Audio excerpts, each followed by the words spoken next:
Good afternoon, I'm Judy Simpson. Today we have lots of holiday cooking ideas for you and a kitchen full of chefs. To my right is Carolyn Peak from Williamstown, along with two blue ribbon winners from the Champlain Valley Fair culinary competition, Adam Bates and Xander Herrick, both from Burlington. And on this side is Heather Fisher and her daughter Eliza from Colchester, along with, of course, Lynn Jarvis from South Hero. It's been another great year on In the Kitchen with Across the Fence, and our sincere thanks to all of you loyal viewers. Before we show you all these recipes, let's announce the winner of last month's free drawing. And the lucky viewer is Paul Beets from Newport, Vermont. Congratulations, Paul. Your prize is the cookbook Sharing Recipes, which is full of recipe ideas for your holiday table. Well, with me now are Adam and Xander, both first place winners of the Champlain Valley Fair. Now, Adam, you won your blue ribbon competing against adults for your Amish white bread. But before we take a look at your recipe, I know that you've been organizing bake sales to benefit the Vermont Cancer Center. How's that going? Well, I started doing the bake sales. I originally started doing bake sales for the Humane Society, but my grandmother has died of cancer, so I decided this year to dedicate the bake sale to her and donate it to the Vermont Cancer Center instead. That's wonderful. Tell me about your recipe. The secret to the recipe is turn our oven on the lowest temperature, and for me that's 175 degrees. And along with that, we also put a pan of water in the oven, and so that gives it a high humidity. And so we do that and put the bread in there, but not so it won't for it to rise. So it helps it rise a lot and nice and fluffy. Yeah. Fantastic. Now let's talk a little bit about Xander and your brownie recipes. There are a lot of different brownie recipes. How did you decide on this one? Well, I picked 3, and then we did a testing, and I invited all our neighbors over, and then they voted on which one we should try. So then I came up with a coffee toffee recipe. Well, it looks delicious. Thank you so much. Congratulations. Nicely done. We want to thank you both and for coming in and bringing your recipes with you. We're going to take a moment now to tell you about this month's free drawing for this 144-page Betty Crocker cookbook entitled New Choices for Two. It has more than 400 recipes that are especially tailored for smaller portion sizes, which is something your viewers have asked us for. I'll have the info on the free drawing at the end of this program. Right now, it's time for Heather and Eliza. Hi. It's great to be back to share holiday recipes, and today I have my daughter Eliza, who loves to sample and help me in the kitchen all the time. She's really looking forward to the sweets that I'm going to show you in a few minutes. But I'm first going to start with a savory dish. I promise my only savory dish, because I like to find something that's colorful and something that's good side dish for the holidays. And this is roasted Brussels sprouts, which my family really loves Brussels sprouts. They're not a fan. I'm not a fan of them, but I think if you roast them, they have such a great flavor. And to make them really great for the holidays, you can roast them with dried cranberries and toasted hazelnuts and a little orange zest. So it's basically a simple recipe. You start by preparing 2 pounds of Brussels sprouts, mixing them with some olive oil, salt and pepper, roasting them in your oven for about 20 minutes. Then you add the cranberries, the toasted hazelnuts, the orange zest, and cook them for another 5 more minutes, or roast them for another 5 minutes, and you get this beautiful color, green, some reds, and they're a great side dish to your holiday meal. And then I'm going to go with my sweets, and I'm going to start right here with the viewer recipe. This was sent to us by Joyce Humphrey of East Burke, Vermont. Joyce, I want to say hi and let you know that East Burke is one of my family's favorite places to go, because my sons are really into mountain biking and we love the Kingdom Trails there. So she sent in this cookie recipe for cranberry cookies.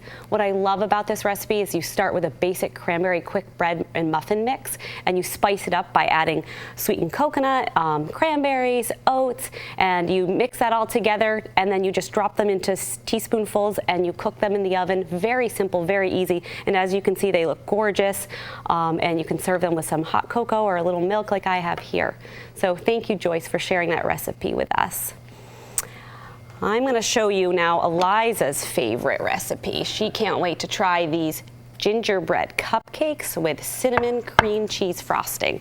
So this is a great cupcake recipe. It has all your gingerbread flavors. You have cinnamon, nutmeg, cloves, molasses in the cupcake part itself, and you bake those like a standard cupcake, and then you make the cream cheese frosting, but you add a tablespoon of cinnamon, which really spices up the cream cheese recipe for the frosting, and you top that any way that you want. And Eliza, this is the one you really want to try, right? Yeah, so another great holiday recipe that's new for our family, and I'm sure you'll like trying it too. So if you know me, I really like to display something that kind of looks pretty at a party or a gathering. So I was given this recipe for German chocolate macaroons, and I think these just look stunning sitting here. And I love macaroons too. It's often a delicious cookie to share, and also it's stunning to look at. So it's your basic macaroon recipe, but you add some toasted pecans.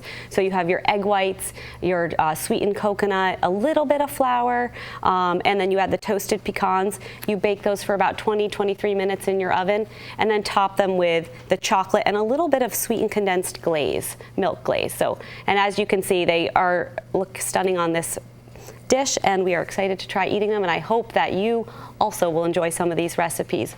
Carolyn's going to come in with some more of her own recipes for the holidays. And those macaroons sound good. I like macaroons too. So. All right. Okay, well, thank you. Yes, Carolyn. And thank you, Eliza, for coming too.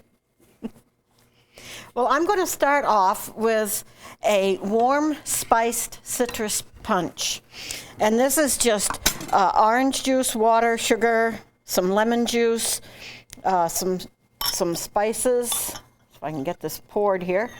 And you cook it on the stove to begin with. And then I have put mine, does it surprise you, into a crock pot to keep it warm while your friends are there to visit or whatever is going on. You're all set with a nice punch for the holiday time.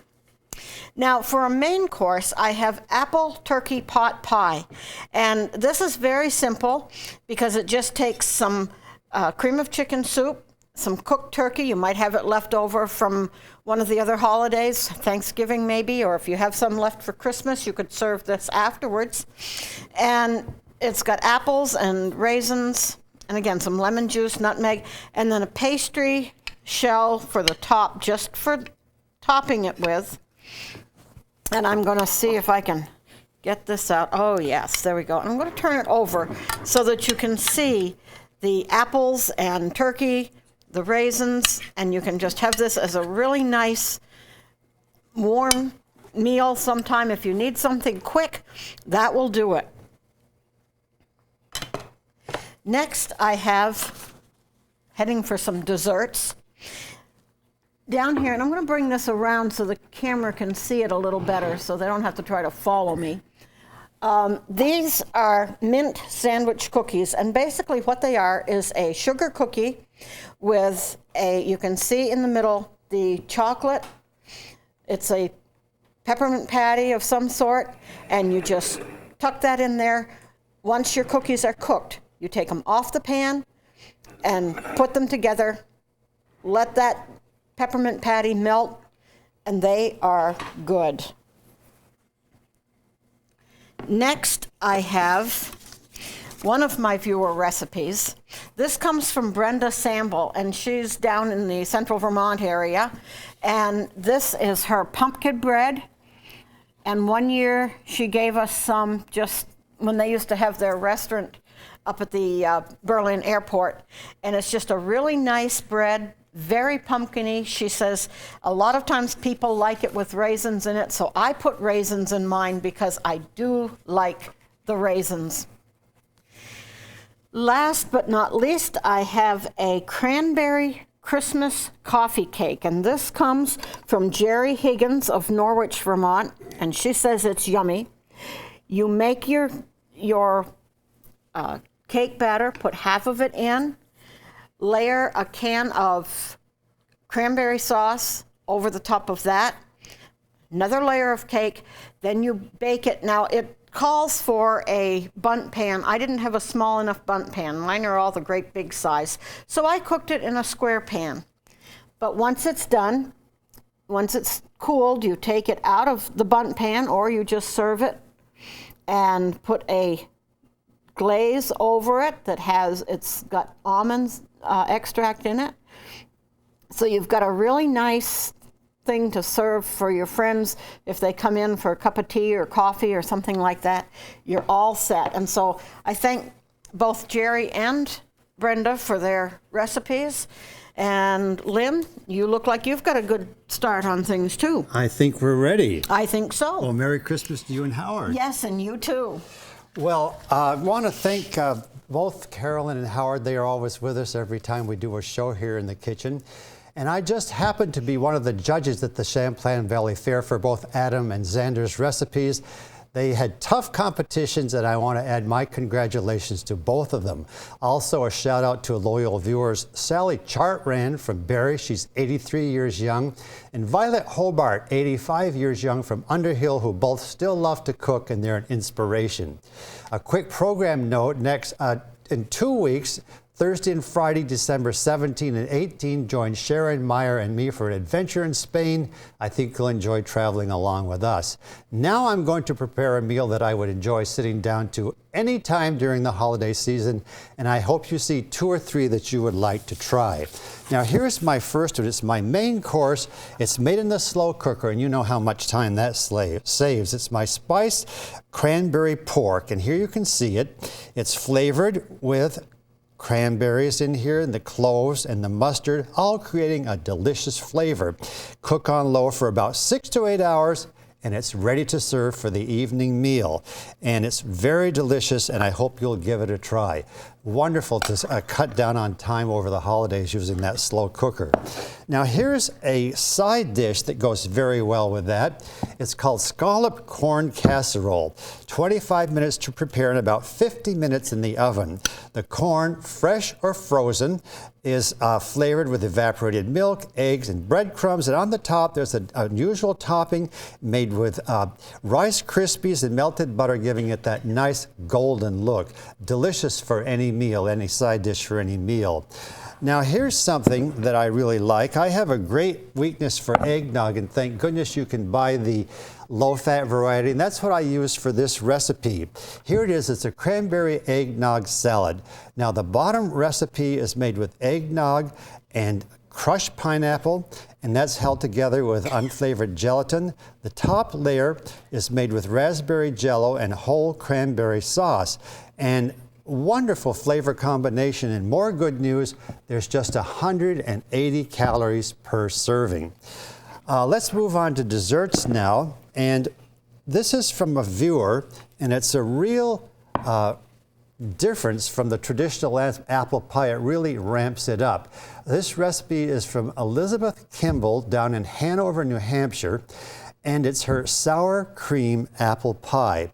And you use your favorite pie crust recipes, and into that you put some apples, sour cream, vanilla, sugar, and top with softened butter combined with flour, brown sugar, cinnamon, and walnuts. And Elizabeth says this is one of her favorite recipes that her family enjoys every holiday season. And I think once you try it, you will enjoy it as well.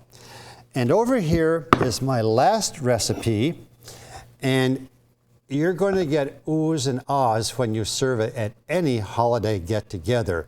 It's my cranberry orange crumb tart, and it's so good. It takes about an hour to make, but if you use the prepared graham cracker crust, you can cut that time in half, and that's what I did for the show today, because it's the filling that really counts, and that filling is made with oranges, cranberries, sugar, and spices, all thickened with quick cooking tapioca, and a dollop of whipped cream would finish it off. And let's sit down and enjoy this meal as soon as the show is over. I think that's an excellent idea. Thanks a lot, Lynn.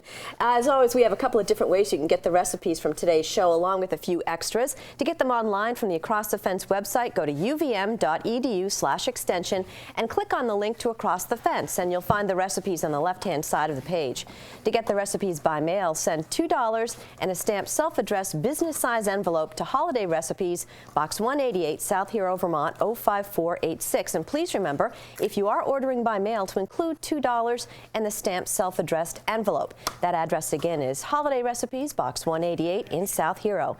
And we'll use your envelope to enter you into our free drawing for the Cooking for Two cookbook. If you're not ordering by mail, you can still use the address on your screen to enter that drawing. Just send along your name and address. And as you take down the information we want to mention that we'll be back in the kitchen on January 7th with tasty recipes for 2016. 2016. I want to thank all of our chefs for the time and energy they put into preparing these delicious recipes for us. And as we close, we want to toast you for happy holidays from all of us here at Across the Fence and CAX TV. Cheers.